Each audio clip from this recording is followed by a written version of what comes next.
Welcome back, my friends, to the show that never ends, your daily delivery of all things Dog Pound. Browns 3D, now brought to you by the OBR. Appreciate for everybody coming out. Certainly a busy week with certainly the Shrine Bowl going on in Frisco, Texas, the Senior Bowl down in Mobile, Alabama. We are trying to get you guys as much content as we can. We look at the results every day. We see how much you guys are flocking to the OBR and 247 Sports for your daily Browns information. We could not be more thankful. Make sure you are subscribed to the YouTube channel. Make sure you are subscribed to the Twitch channel. Make sure you are heading over to the page and all the written content from Pete and, of course, Jacob and, of course, Jack Duffin and, of course, the legendary Fred Greetham, of course, Barry McBride. Everybody each day is pouring out a tremendous amount of content. You guys do not want to miss one drop of it. And if you haven't by now, get yourself that insider package. And when you do get it and you become one of the smartest of all you Cleveland Browns friends as far as the knowledge you are getting from it, maybe suggest to them that they need to get it as well. Senior Bowl week. Now, things that we are learning to this point from the Senior Bowl up until this point. Well, first things first. Yes, Andrew Berry and Kevin Stefanski are in Mobile. So make sure you know the information that you're getting and make sure you are knowing that the information is factual. Wink, wink. Now, it's actually been kind of fun. We've certainly gotten a lot from certainly from Andrew Berry. The Browns, with now such a heavy amount of draft capital, with the Browns having a first-round pick, a second-round pick, 2 third-round picks, the Senior Bowl this week is being covered a lot more strongly by the Cleveland Browns beat than it has in years past. And anybody who's trying to get on anybody about that, over the last couple of years, the Browns, the draft was just not really going to be the way the team was built. So it was understandable not to go down there and maybe have to put in the extra heavy work trying to figure out guys that were potentially going to be 4th, 5th, 6th, 7th rounders. Not everybody is the draft junkie animal that I am. Also, like most of my friends here and coworkers here over at the OBR, we enjoy day 3 just as much as we enjoy day 1, if not more. But the overall, populace, that is not the case. Certainly, we hope to change that with the content we give you. So anybody who's kind of curious as to why it is being covered so much more strongly this year, one, obviously, is the Browns need a quarterback. We're going to get to that. The other one is the Browns actually have a first-round pick. The Browns actually have a very high second-round pick. So you go to where the news is. We've certainly heard from Andrew Berry. Andrew Berry spoke yesterday about the Myles Garrett possibility, and again, stop it. It's just not something that's going to happen. There was the talk about whether or not the Cleveland Browns suggested to Cam Ward and Shedeur Sanders out in Frisco, Texas, at the Shrine Bowl that they said the top 3 teams, New York Giants, and of course the Tennessee Titans, spoke to these 2 guys and recommended they didn't practice. First things first, that's not the way this works anymore. I believe it was May, I know it was spring, where the NFL put out a memo in regards to the All-Star game process. And if you remember, Jim Nagy backed this up when he talked about a bunch of the Ohio State guys who decided not to attend the process. The point being of this is you are not allowed to go down to the All-Star games and basically just be there. You are either going to participate or you are not.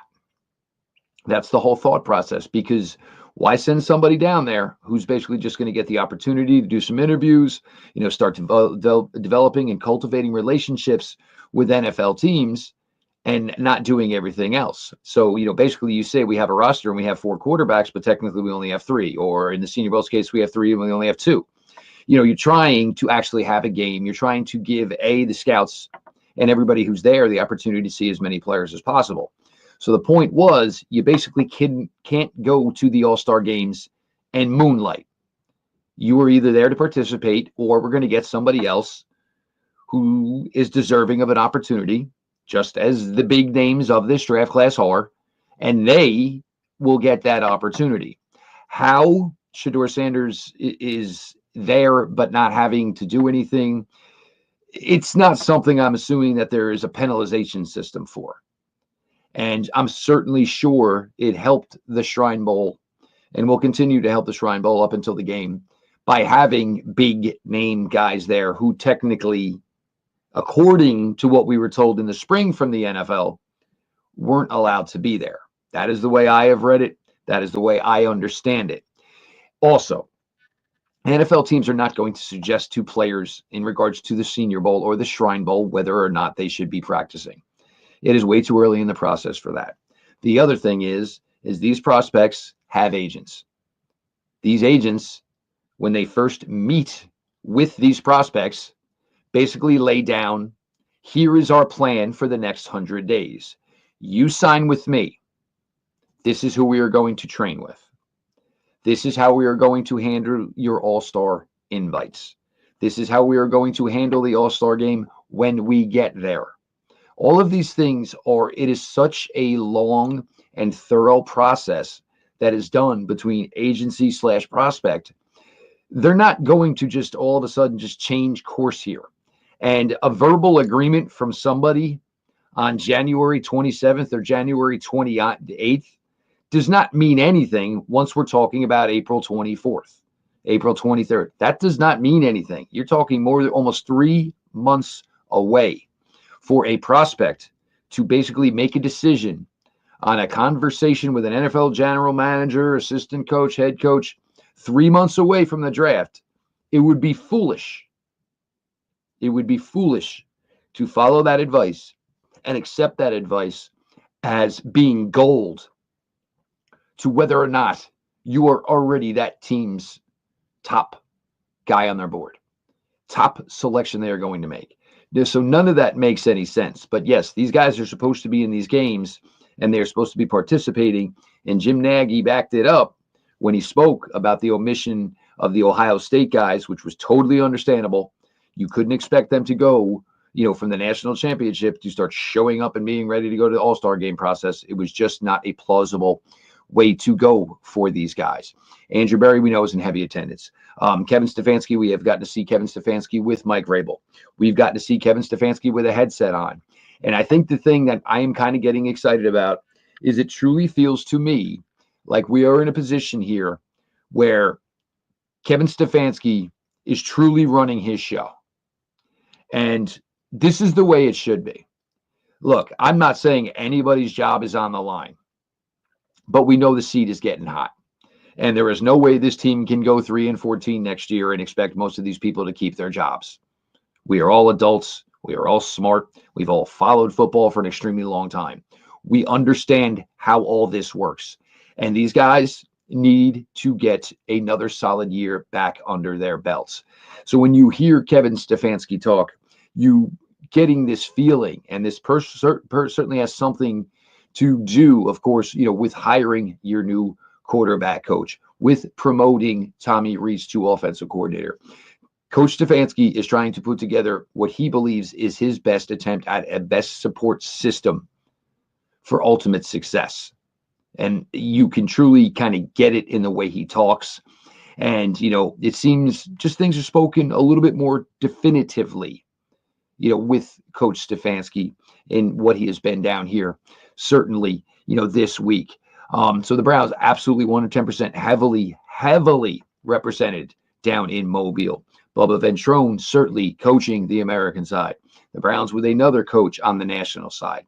So this has been, a week where the Browns have already shown that they are all in on trying to get as much work as they can get done down in Mobile, Alabama, trying to, get as much time as they can with these prospects on the field and off the field in terms of starting to get the ball in motion. And then this all picks up again, obviously, of course, in the combine. Then we start to go to pro days, and, then we start to go to team visits. So certainly a lot of work is being done by the Cleveland Browns to this point. Certainly there has already been a lot of talk about the quarterbacks down in Mobile. And I will give a little, understanding, of course, to the quarterback play thus far. It's really difficult to walk into this all-star process as the quarterback. It is, because, you are dealing with all types of new weaponry. You are learning some new terminology and be expected to work with your weaponry and explaining the new terminology and just exactly what you're trying to do. You are working with a whole slew of different receivers. And the thing that kind of goes on a lot here in Mobile, and we've seen it over and over again. And now, if you all remember, of course, you all follow Ohio State football very, very religiously. If you all remember Braxton Miller's year down in Mobile, and Braxton Miller was literally just breaking a lot of guys' ankles and just some special sauce on some routes. You have a lot of guys down there trying to catch the eyes for themselves. And obviously this is what this is all about. But basically, you can have a quarterback there with 3 or 4 different tight ends, 6, 7, 8 different wide receivers, and every one of them is running every single route differently. This will change once they get to the NFL and they are coached the way the route is run within the specific system that they have been drafted into. So I will give the quarterbacks certainly, a little bit of, lead as far as this. That being said, it's not gone very well to this point. And certainly, we'll talk Jalen Milroe, and just because, it seems like Jalen Milroe to this point has kind of become the adopted son of Cleveland Browns fandom in regards to the Senior Bowl. Today, terrible interception staring down a linebacker. Can't have it. But also, when you're talking about a guy like Jalen Milroe, what he does and where he wins and what he does best is not necessarily always going to translate to an all-star game setting. He can't go out there and, give you a Lamar Jackson type of performance. Not comparing, so stop it. Don't even go there. But you can't just go there and do what you did at Alabama, where the bottom line was, hey, do whatever you do to get yards, do whatever you do to get points. He is required essentially to throw these balls. He is required essentially to basically run the play within the structure that it is called and the way, certainly it wants to be done.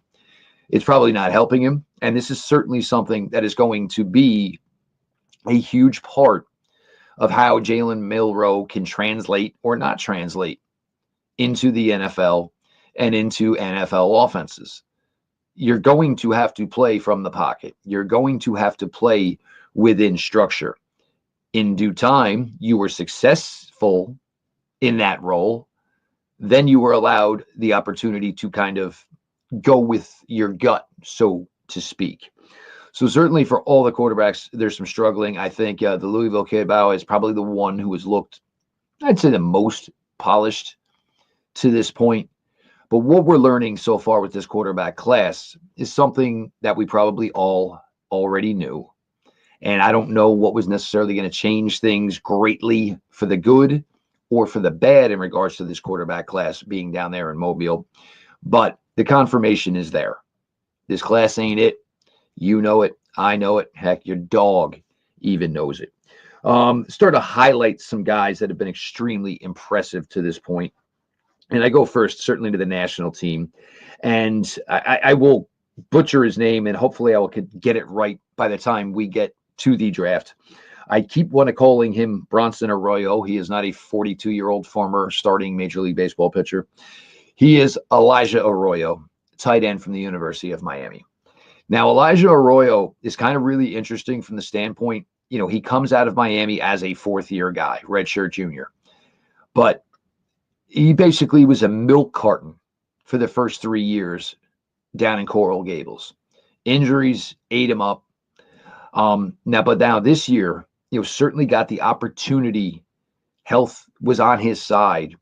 Texas kid, so he's played big time high school ball, which led certainly to his scholarship to Miami.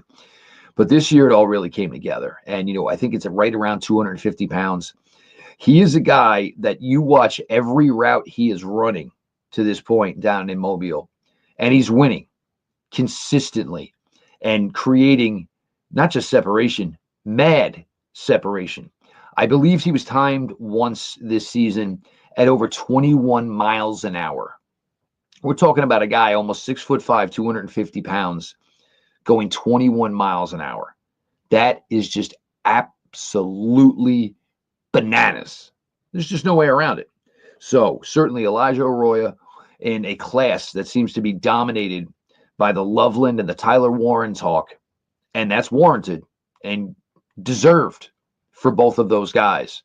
But as those guys are spectators at home right now, working out, prepping for the combine, a guy like Elijah Arroyo is certainly one guy that is absolutely putting folks on notice and letting them know that this tight end class, which I've been telling you is very good, is really, really good.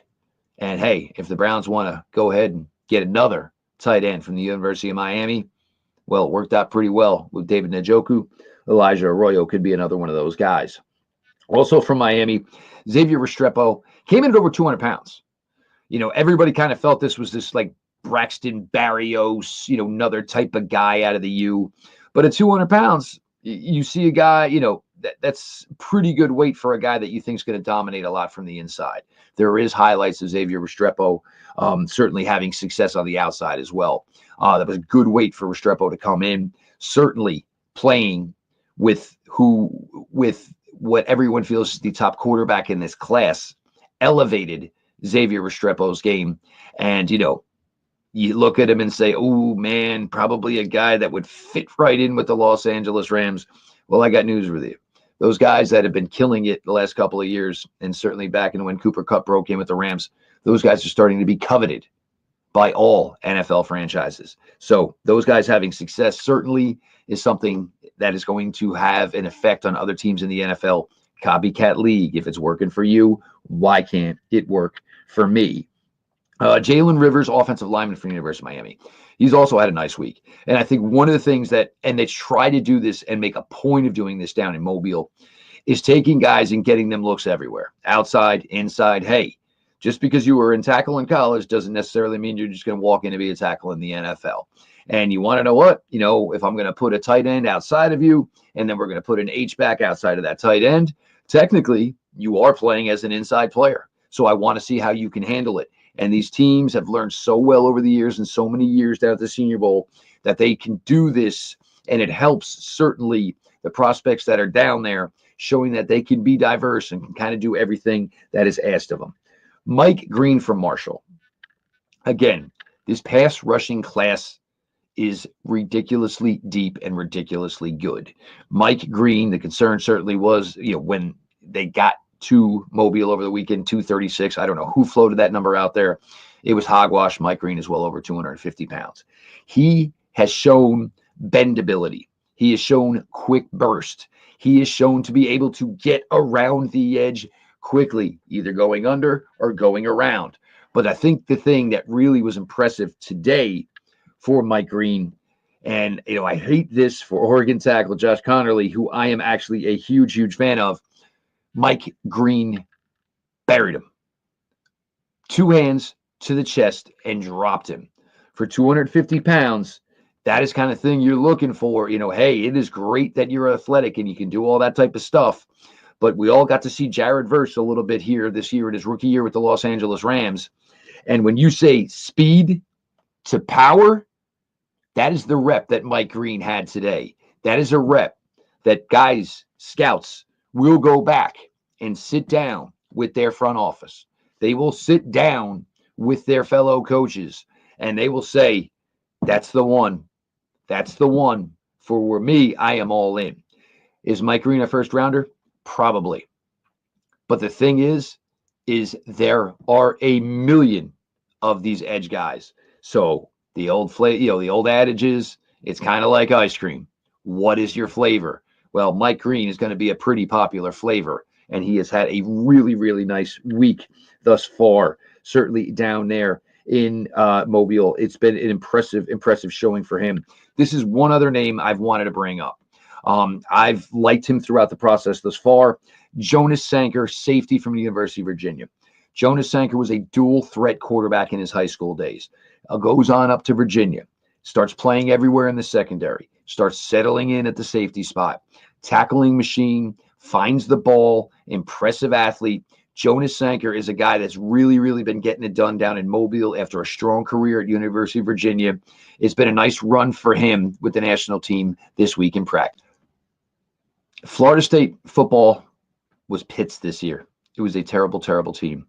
But there was a couple of bright spots. And you want to talk about one of those bright spots who's showing out right now in Mobile, 6'2", about 200 pounds, long arms, knows how to use them. Azaria Thomas, cornerback. He's had a really, really nice week. There has been an Achilles heel for a lot of corners, certainly on the national team this week, and that is Tez Johnson. Look, Tez Johnson is creating separation. He's showing speed, floating, gliding. He's doing everything. That being said, we're talking about a guy who weighs 155 pounds soaking wet. It is a really, really dangerous weight for a young man to play at. Certainly, we know of his success. Certainly has kind of that pro readiness from his relationship with Bo Nix. Tez Johnson has been extremely impressive this week. He really has. He's put out some really, really good tape. I don't know if that's a guy you can ever say is going to be a starting receiver in the NFL because it's really dangerous, certainly with his size. And the thing is you're going to have to be basically an absolute madman to be sending a guy at 155 pounds into those money zones, the posts on 3rd and long where you're possibly subjugating a 155-pound guy to 220-pound safeties who are ready just to light him up. We got some thoughts here now, certainly on some guys that have been lighting it up. I've seen some guys who have caught eyes from the American team. Arkansas State center Jacob Bayer. There's guys already tabbing in probably the best center down there in Mobile. And center is always such a weird and difficult position because there's only 32 of them that start in the league. And, you can get centers late. You can get centers through free agency. It's one of the more harder positions to handle your roster in the NFL.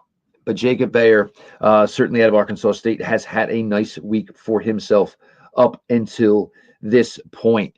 Mason Taylor, Jason Taylor's son, he has had a very nice week as well. Look, this tight end class, 5, 6 in the top 100, easy. Mason Taylor has looked really good as well, for the American team to this point. We know he's got the NFL bloodlines. His mom certainly has a brother who is a Hall of Famer in Zach Thomas. His father, Jason Taylor, certainly a Hall of Famer in his own right. So a nice, come together week here for Mason Taylor. Even though things weren't going great for LSU, Mason Taylor was solid, and Mason Taylor is a guy that could probably project to be a better pro than collegiate player. Trey Amos and Jared Ivey, both out of Ole Miss, along with Walter Nolan and Princely Umanale.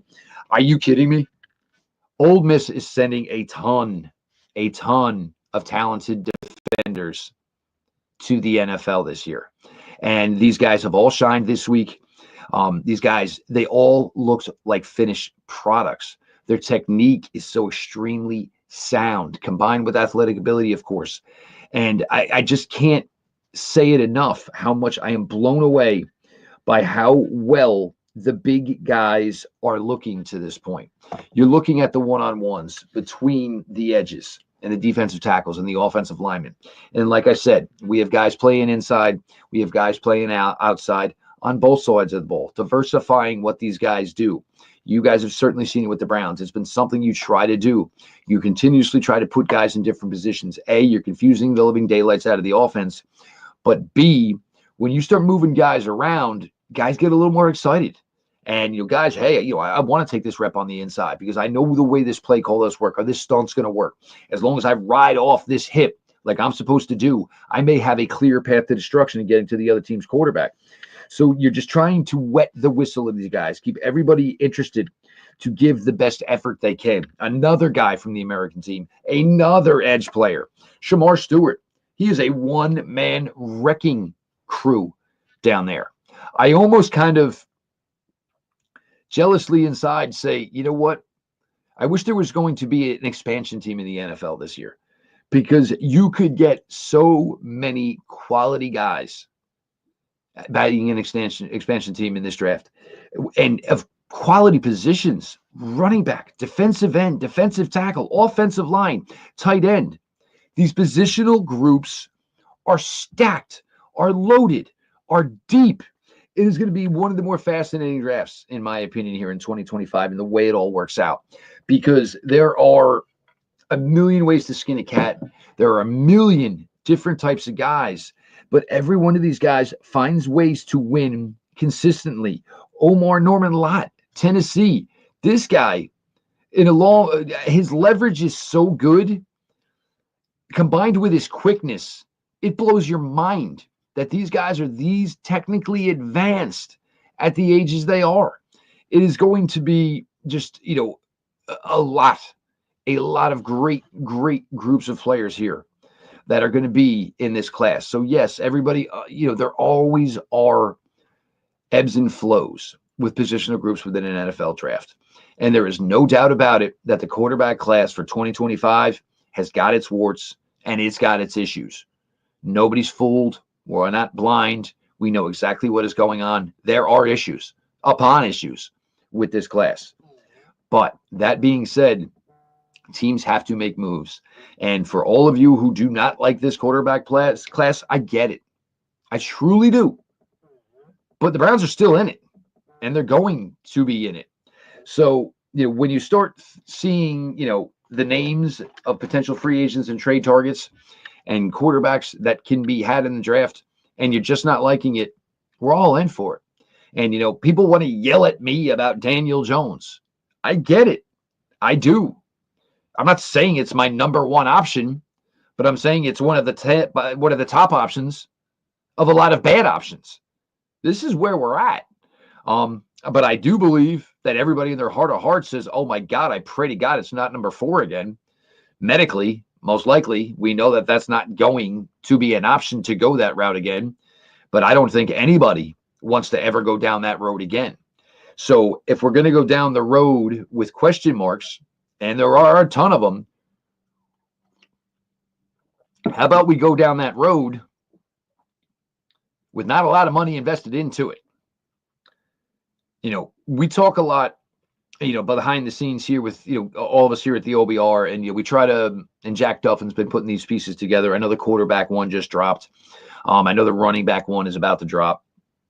But trying to put together, and again, this isn't making your dream scenario for the quarterback room for the Cleveland Browns in 2025. There is no dream scenario. There really isn't.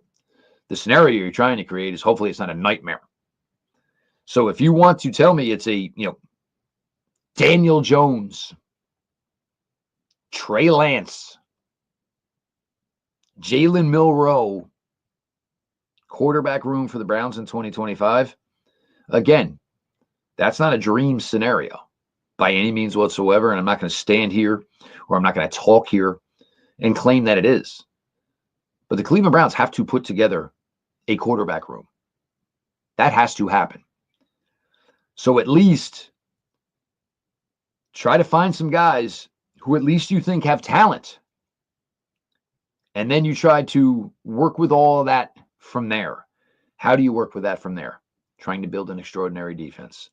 Getting this defense back to what it was in 2023. I think that's why you hear from me and you hear from a lot of others why we think Abdul Carter would be such a sensational selection for this team. And I've been on record saying I'd like Cam Ward too. But if that is not an option, or if they feel it is the better option, I'm more than okay with Abdul Carter at 2.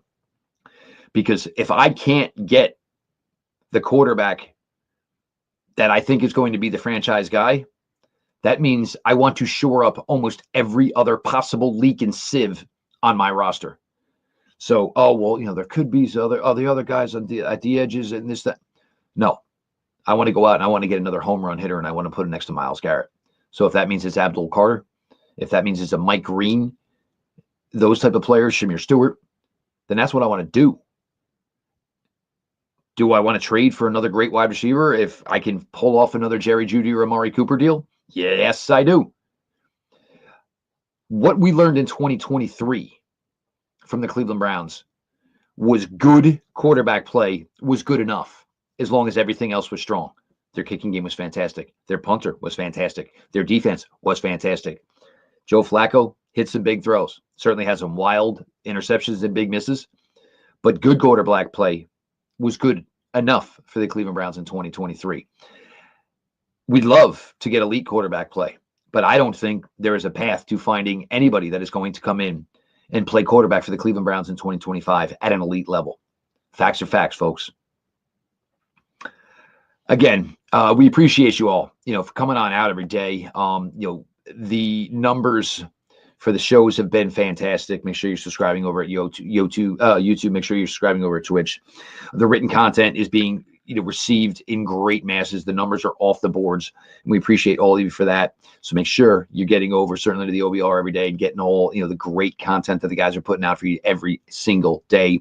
Get that insider package so you're getting information faster than your friends, and you look like one of the smarter bunch of all your friends. And then you can fill on the little secret and you have them come subscribe, get that insider package as well. You'll have Fred and Barry tonight. The gentlemen are going to kick it for you. Nobody does it old school like Fred and Barry, so make sure you guys stick around for them as well. This has been your daily delivery of all things Dog Pound. Browns 3D, brought to you by the OBR. We'll talk to you tomorrow.